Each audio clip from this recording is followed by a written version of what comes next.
I den her video vil jeg vise dig, hvordan du strikker loop stitch. Det har jeg brugt til den her garterfigur, og det skaber noget sådan struktur heroppe i hans pelshat. Jeg viser det på noget ret tyk garn, så det er lidt nemmere at se. Men princippet er altså det samme. Du starter med at gå ind i masken, så skal du strikke den ret, og føre garnet igennem, helt som når du strikker ret, men du tager ikke masken af. Så fører du garnenden foran, så tager jeg her min højre tommeltot og fører garnet tilbage imellem de to pinde, sådan der. Så tager jeg min venstre tommeltot, holder på garnet, og nu strikker jeg så ind i den samme maske igen som ret, og tager garnet af.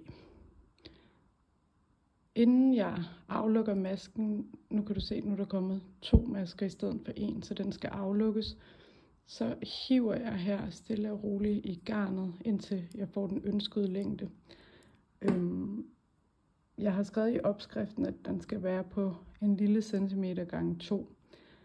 Det er fordi, den ligger dobbelt, at der står gange 2. Så trækker jeg den helt op der.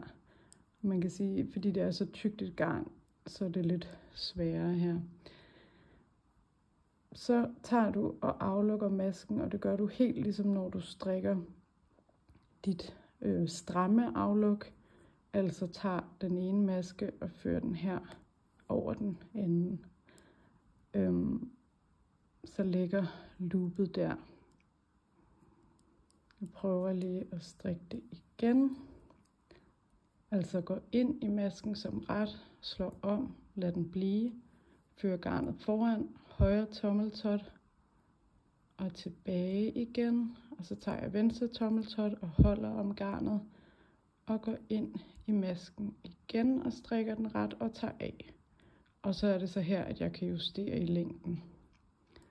Og når jeg har justeret længden, så tager jeg her og fører den anden maske over her, den første.